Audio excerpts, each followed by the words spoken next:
Nang nilunsad ni Vladimir Putin ang kanyang pagsalakay sa Ukraine, inakala niyang susuko agad ang kanyang kalaban sa loob lamang ng ilang araw.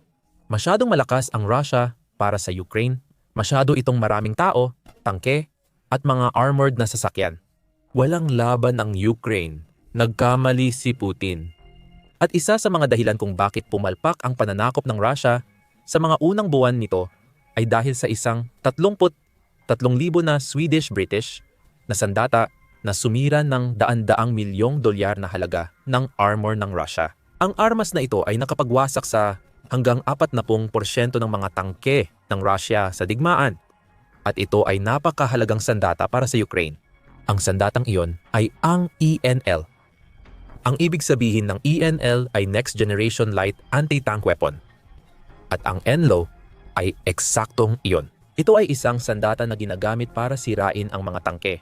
At marami itong nagawang ganoon noong mga unang yugto ng pananakop ni Putin. Noong 2022, inakala ni Putin na kaya niyang talunin ang Ukraine gamit ang mga armored na tangke. Kaya nagpadala siya ng napakarami nito papunta sa mga pangunahing lungsod ng Ukraine. Nabigo ang estratehiyang iyon dahil sa malaking bahagi ng ENLOD ang mga sandatang ito na ipinadala ng United Kingdom sa Ukraine noong una ay naging dahilan ng pagkasira ng 30 hanggang 40% ng mga tangke ng Russia na nawala ayon sa ulat ng Times noong Marso 2022. Ang maagang kalamangan sa anti-tank na iyon ay talagang kailangan ng Ukraine at nang mapatunayan na epektibo ang NLAW, lalo pang nagpadala ang United Kingdom ng mas maraming mga misail ng sistema papuntang Ukraine. Noong Marso 2022, inihayag na magpapadala pa ng 6,000 NLAW sa Ukraine upang matulungan itong pigilan ang pananalasa ng mga tangke ni Putin. Bago pa man ang mga drone at bago pa ang mga javelin, ang NLAW ang pinaka-epektibong tagapuksa ng tangke ng Ukraine. Bakit? Silipin natin ang mga detalye para makuha ang unang sagot sa tanong. Ayon sa isang artikulo ng National Security Journal noong Abril 2025, ang NLAW ay tinawag na tagapuksa ng tangke na nagpahinto sa hukbo ni Putin sa Ukraine. Sabi ng journal, bahagi ng dahilan kung bakit napaka-epektibo ng NLAW ay dahil halos isang dekada itong dinevelop bago ito nagsimulang gamitin. Mula 1,900 hanggang 2,000 at 8 nag-cooperate ang Sweden at United Kingdom sa pag-develop nito.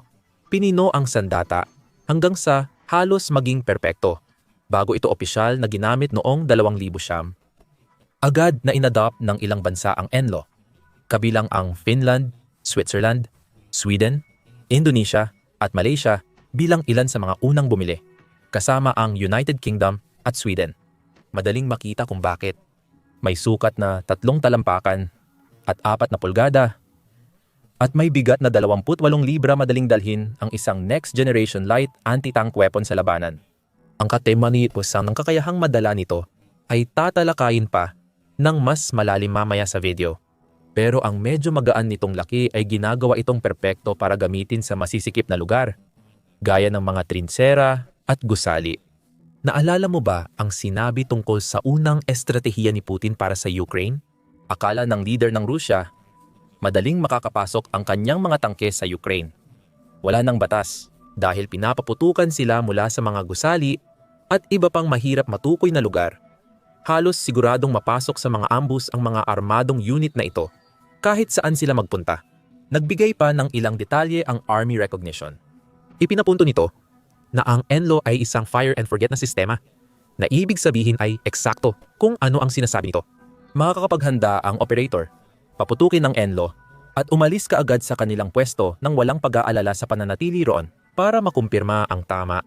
Ang NLAW na mismo ang bahala doon dahil sa matalino nitong misail. Natatalakayin natin maya-maya.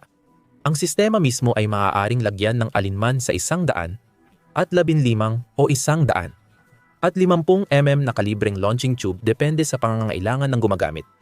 Kabilang dito ang natutuping launching device, mga strap para buhatin at baterya na nagbibigay ng portability nito. Pagdating naman sa pagtutok, ang NLAW launcher tube ay nilagyan ng optical sight na nagbibigay ng 25 beses na paglapit sa tanawin ng labanan. Ang gumagamit ay itututok ang sight sa target. Maghihintay ng ilang segundo para mag-calibrate ang ENLO ng sariling trajectory at pipindutin ang gatilyo. Gumagana rin yon sa mga gumagalaw na target. Basta't manatili ang target sa ENLO sights nang hindi bababa sa 3 segundo, tatamaan ng pinaputok na missile ang dapat nitong tamaan. At ang missile na yon ang talagang nagpapakakaiba sa ENLO. Noong Agosto 2, naglabas ang Daily Mail World YouTube channel ng isang video kung saan isa sa kanilang mga reporter ang aktwal na sumubok kung paano gumagana ang ENLO at ang missile nito. Ayon sa outlet, ang eksaktong paraan kung paano ginagawa ang missile na iyon ay isang mahigpit na lihim. Pero marami ring nalalaman tungkol dito na nagpapakita kung bakit ito naging epektibong panlaban sa mga tangke para sa Ukraine. Ang missile ay may matatalinong computer na nagbibigay daan para malak ang target gamit ang predictive line of sight o predictive line of sight na teknolohiya. Ang mga computer na ito ang dahilan kung bakit ang ENLO ay isang fire and forget na missile. Kasama na rin dito ang paliwanag kung bakit kailangan lang ng gumagamit na itutok ang target sa ENLO sight ng ilang segundo bago hilahin ang gatilyo. Kapag itinutok ng sundalo ang target at hinila ang tracker lever, kinakalkula ng mga computer ang distansya at bilis ng target. Pagkalipas ng mga 5 segundo, matatapos na nila ang kanilang mga kalkulasyon at matutukoy na ang punto ng pagsalo. May isa na lang natitirang gawain ang gumagamit pagkatapos noon, ang hilahin ang fire trigger. Kapag nahila na ang trigger, magsisimula ng gumana ang 2 motor ng ENLO missile. Ang una, na may kaunting laman lang na gasolina, ang responsable sa pagpapalabas ng missile mula sa launch tube. Kapag natapos ang mahalagang gawain, pinapadala ng pangalawang motor ang missile sa direksyon nito. At matalino rin ang unang motor sa isa pang dahilan. Mayroon itong kaunting tubig sa loob. Nagiging singgaw ito sa pag-andar ng motor at pumipigil sa backblast. Ang pagpigil na iyon ay nangangahulugan na hindi na kailangang mag-alala ang isang sundalong Ukranyano na matumba dahil sa sandatang madalas nakapatong sa balikat. Dagdag pa rito, nagiging magagamit ang ENLO kahit mula sa loob ng isang gusali. Ang pangalawang motor, kahit hindi kasing liit ng una, ay hindi rin ang pinakamalakas sa buong mundo. Ang mga ENLO ay mga sandatang pangmaikling distansya na may epektibong saklaw ng pagpapaputok ng kanilang mga misil mula 200 hanggang 800 metro. Ibig sabihin, hindi kailangang malapit o harapan ang isang sundalong Ukranyano sa isang tangke para magamit ang ENLO. Pero kailangan pa rin nilang mapalapit ng sapat para makita ng 25 beses na magnipikasyon ng paningin ang tangke. Kaya rin ng misil na tumagos sa baluti. Pero nakadepende kung gaano kalalim ayon sa pinagkukunan. Ayon sa Army Recognition, nasa pagitan ito ng 400 at 600 at 50 mm habang ang National Security Journal ay nagbibigay ng mas pangkalahatang bilang na higit sa 500 mm. Kahit ano paman, ang Rolled Homogeneous Armor, na isang uri ng steel plate armor na mainit na pinanday at dinisenyo para sumipsip ng impact, ay hindi kayang tumagal laban sa ENLO missile. Hindi rin kayang tumagal ng explosive reactive armor na idinisenyo para wasakin ang papalapit na anti-tank weapons na makikita sa maraming modernong tangke. Sa madaling salita, malakas tumama ang ENLO mula sa malapitan at magaan ito kaya pwedeng gamitin halos kahit saan. Mayroon ding ilang mga katangian na nagtatangi sa ENLO kumpara sa isa pang pangunahing panlaban ng Ukraine sa mga tangke, ang Javelin. Pareho silang fire and forget na mga sistema, pero ang ENLO ay espesyal para sa mga labanan sa malapit, kaya ito ay perpekto sa mga lungsod. Ang Javelin ay may mas mahabang epektibong saklaw na umaabot ng 8,200 at 2 talampakan. At ayon sa National Security Journal, gumagamit ito ng infrared guidance system para mag-lock sa mga target imbes na mga computer na nasa loob ng isang ENLO na misil. May isa pang kalamangan ang ENLO kumpara sa Javelin sa overflight top attack firing mode nito, na nagpapahintulot sa mga misil nito na targetin ang bubong ng mga tangke. Ang bubong ng tangke ay mas manipis ang armor kumpara sa gilid nito. Sinusulit ng ENLO ang katotohanan ito para pasabugin ang isang tangke hanggang sa maging pira-piraso. Kaya malinaw na ngayon kung ano ang ENLOW at kung paano ito nagamit ng Ukraine noong mga unang yugto ng pananakop ni Putin. Pero mayroon ding estratehikong epekto ang ENLO sa digmaan sa Ukraine. Ang pagkawasak ng mga tangke at mga armored na sasakyan ang pinakahalatang epekto, at ito ay nabanggit na rin kanina. Tandaan na ang ENLO ang sumira sa 30-40% ng mga tangke na nawasak ng Ukraine sa unang ilang buwan ng pananakop ng Russia. Malamang ay nakadagdag pa sila ng marami pang dose mula noon. Ibig sabihin, ang ENLO ay naging malaking ambag sa problema na ngayon ay nagsisimula ng bumigat kay Putin. Nauubusan na ang Russia ng mga tangke at mga armored na sasakyan. Noong Hunyo, iniulat ng Ukraine Wire batay sa datos mula sa war spotting na nagsiwalat na mas kaunti ang nawalang tangke ng Russia noong Mayo 2000 at 25 kumpara sa alinmang buwan mula ng salakayin ni Putin.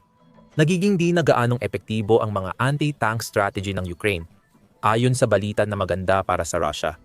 Subalit, iba ang sitwasyon. Ang dahilan kung bakit mas kaunti na ang tangke na nawawala sa Russia ngayon ay dahil hindi na nila kayang magpadala ng kasing dami ng tangke gaya noong mga unang taon ng digmaan. Ayon sa UAWIRE, aabot sa 80% ang mauubos na imbakan ng tangke ng Russia pagsapit ng 2024. Nangyari iyon matapos ang 2 bugso ng mga tangke na sumabak sa labanan. Ang mga operational battle tank ng Russia na ginamit ng Ukraine ay sinira ng mga sandatang tulad ng ENLO. Ang pangalawang bugso ay mga tangke mula pa noong panahon ng Soviet na kinuha mula sa imbakan. Sobrang sama ng sitwasyon para sa Russia na ang ikatlong bugso ng kanilang mga tangke ay hindi na kasing dami ng unang 2 bugso. Ang mga imbakan ng tangke ng Russia ay nabawasan na rin. Sabi ng Ukraine Wire, nabawasan na ang kanilang imbakan ng makabagong tangke gaya ng T-70 at T-80. Halos wala ng lumang T-62 at kasama na rin sa mga nawala ang T-55. Lumalabas na napipilitan ang Russia na kumuha mula sa mga natitirang tangke para ipadala sa Ukraine. Hindi rin maganda ang sitwasyon sa mga armored vehicle. Ayon sa ulat ng UNN noong Hulyo 28, ayon sa Kiev School of Economics Institute, ang supply na kinukuha ng Russia mula sa kanilang storage facility ay bumaba mula 200 at 42,000 tonelada noong 2000 at 22 hanggang 100 at 19,000 tonelada sa 2000 at 25. Mas kaunti ring tangke ang nawalang iniulat ng Ukraine Wire. Ipinapakita nito na wala talagang sapat na kagamitan ang Russia para mapanatili ang orihinal na estratehiya ni Putin na gumamit ng mga mekanisadong unit upang lamangan ang Ukraine. Mas kaunti na rin ang ipinapadala ng Russia na mga tangke at armored vehicles para ipaayos. Nangangahulugan ito na nauubusan na rin sila ng mga pyesa mula sa imbakan para maayos ang mga nasira nilang sasakyan. Ngayon, hindi tama na sabihing ang ENLO ang may kagagawan ng lahat ng mga problemang ito. Gayunpaman, ang sandatang ito ay nagdulot ng maagang psikolohikal at konkretong pinsala sa makinarya ng digmaan ng Russia na nagturo sa Ukraine kung paano tamaan ang mga sasakyan nito. Ginamit ng Ukraine ang mga aral na iyon sa paggamit ng iba pang mga sandata, kabilang ang mga drone na ngayon ay nagkalat sa larangan ng labanan. Gayon din, sa panig ng estratehiya, mahirap balewalain ang ilang mga benepisyo ng ENLO na nabanggit na. Ang sandata ay madaling dalhin, mura, at malakas ang epekto. Ayon sa sulat noong Disyembre 2000 at 24, ang isang unit ng ENLO ay nagkakahalaga ng humigit kumulang 33,000 noong 1,945. Barya lang iyan kung ikukumpara sa halaga ng isang tangke ng Rusya. Tinatayang umaabot hanggang $45 milyon ang halaga ng isang T-70. Mas mura marahil ang mga lumang tangke ng Rusya, pero malamang na gumastos din ang Rusya ng malaking halaga para maayos at magamit muli ang mga lumang tangke sa Ukraine. Ang punto rito ay nagbibigay ng malaking balik ang pamumuhunan sa ENLO kapag ginagamit laban sa mga T-70 na kayang-kaya namang pabagsakin ng ENLO. Sinira ng Ukraine ang unit ng armor na 136 na beses na mas mahal kaysa sa ENLO na ginamit para sirain ito. Ayon sa 1,945, ang ENLO ay magaan at madaling dalhin ng mga sundalo kasabay ng kanilang rifle na nagbibigay dito ng portability. Pinapayagan nito ang sundalo na makaputok at agad umatras matapos itapon ang sandata. At mayroon pa rin siyang rifle para ipagpatuloy ang laban. Huwag maliitin ang kahalagahan ng pagputok at pag-atras. Sa ibang anti-tank na sandata na walang fire and forget na sistema, kailangang ilantad ng isang sundalo ang sarili niya bago siya makaputok at mahihirapan siyang makaalis agad pagkatapos. Ang NLAW ay idinisenyo para itapon matapos gamitin. Kung kinakailangan, pwedeng iwan ng sundalo ito sa labanan at tumakbo palayo nang hindi iniisip ang bigat ng sistema. Kahit na dala-dala ang nagamit na NLAW, sapat na kaliit ang pakete para makatakas sila habang may hawak na rifle, handang harapin ang anumang tropang Ruso na sumalakay sa kanilang pwesto. Pero sigurado, ang isang anti-tank system na sobrang epektibo ay nangangailangan ng buwan ng pagsasanay para magamit ng tama, di ba? Alalahanin ang nabanggit kanina tungkol sa paggamit ng Ukraine ng NLAWs noong mga unang yugto ng digmaan. At madali mong mapagtatanto na hindi naman ganoon ang kaso. Isa pang estratehikong bentahe na iniaalok ng sistema ay halos walang oras ang kailangan para matutunan kung paano ito gamitin. Ayon sa 1,945, kaya ng isang sundalo na matutunan ang paggamit ng NLAW sa isang oras lamang, na may malaking epekto sa labanan. Ang Ukraine ay kailangang sanayin ang isang sundalo sa bawat unit sa loob ng isang oras. Maaaring ipamahagi ng sanay na sundalo ang kaalaman sa iba pang miyembro ng unit, kahit bago pa man sila mai-deploy. Ginagawa nitong kayang wasakin ng buong grupo ang mga tangke basta't may NLAW sila sa kanilang mga kamay. Napakababa ng hadlang para makasali, madaling nalampasan at tinapakan lang ito. At ang bilis ng pagkatuto ay sumasalamin din sa bilis ng fire and forget na kakayahan na nabanggit na. Kapag may tangke na sa paningin ng isang gumagamit, ilang segundo lang ang kailangan mula sa makita ang tangke hanggang sa pagpapakawala ng NLAW missile papunta rito sa gitna ng matinding labanan sa larangan. Ang bilis na iyon ang nagbibigay daan sa kahit sinong sinanay na sundalo ng Ukraine na gamitin ang NLAW, magpaputok, at agad na makabalik sa posisyon para sa susunod na yugto ng pag-atake o depensa laban sa mga sundalo ng Russia. Ang Saab, na isa sa mga nagdisenyo at gumagawa ng NLAW, ay tinanong ang kanilang Technical Sales Support Manager para sa ground combat, si Lars Erjan Hovbrand, kung ano ang ibig sabihin nito para sa mga sundalo ng Ukraine bilang bahagi ng isang NLAW fact sheet na inilathala sa kanilang website. Itinuro niya na ang bilis ng NLAW ay umaabot hanggang sa kakayahan ng operator na pumili ng distansya kung saan maa-activate ang missile ng sandata. Nasa isang komplikadong lugar ka kung saan maraming sasakyan ang tinamaan at may sasakyan na nasusunog 50 metro mula sa iyo. At ang totoong target ay 150 metro ang layo. Ililipat mo lang ang arm distance sa 100 metro, sabi niya. Lilipad ang missile nang walang nakikita sa unang target at pagkatapos ay magsisimula itong maghanap ng target. At kung pag-uusapan ang pagpapalit ng target modes, nauuwi ito sa isa pang estratehikong benepisyo ng NLAW. Napaka-versatile nito. Ang ulat ng Daily Mail World na nabanggit kanina sa video ay nagbibigay ng mas maraming detalye. Sa mode na ito, lilipad ang NLAW ng diretsyo sa target at sasabog pagtama. Epektibo ito laban sa mga target na may kaunting proteksyon gaya ng mga infantry o helicopter. Pero ang NLAW ay may isa pang mode na tinatawag na Overfly Top Attack.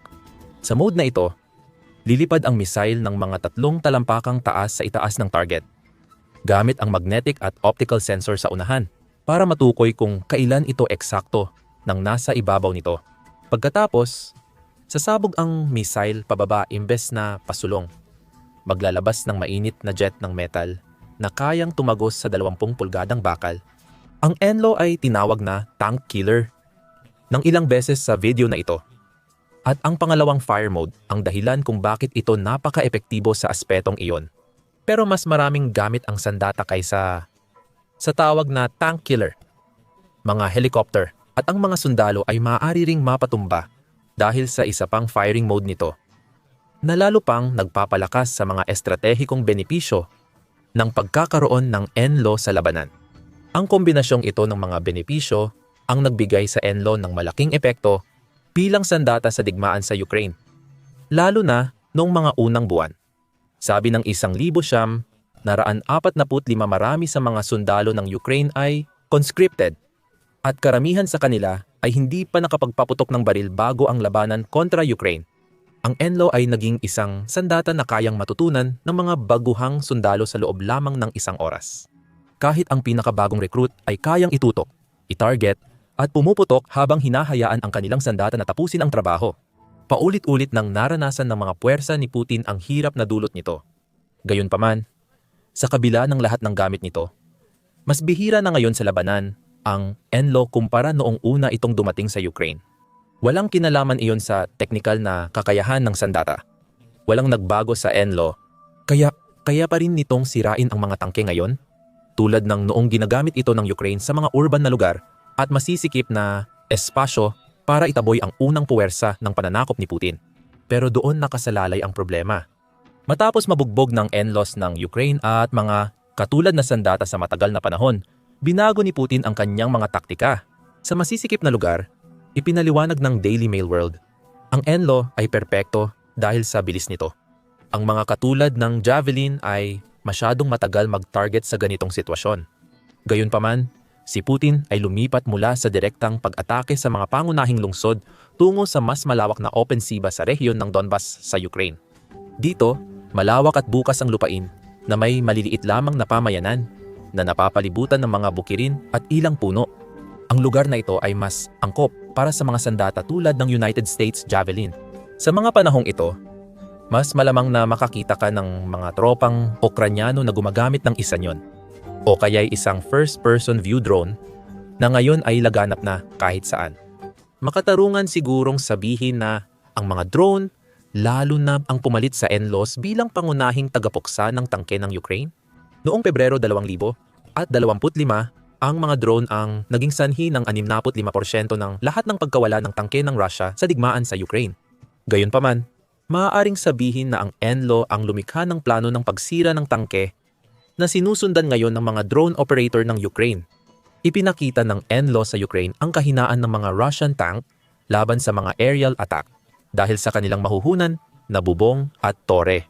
Ngayon, ang mga drone ay nagbabagsak ng bomba o sumasagupa sa mga bahagi ng tangke na target ng ENLO. Ipinakita rin ng ENLO sa Ukraine na posibleng sirain ang mga makinang bakal na nagkakahalaga ng milyon-milyong dolyar gamit ang mga sandata na mas murang malaki kumpara sa presyo nito. Mahalagang mga aral ito na natutunan ng Ukraine sa simula pa lang ng digmaan nila laban sa Russia.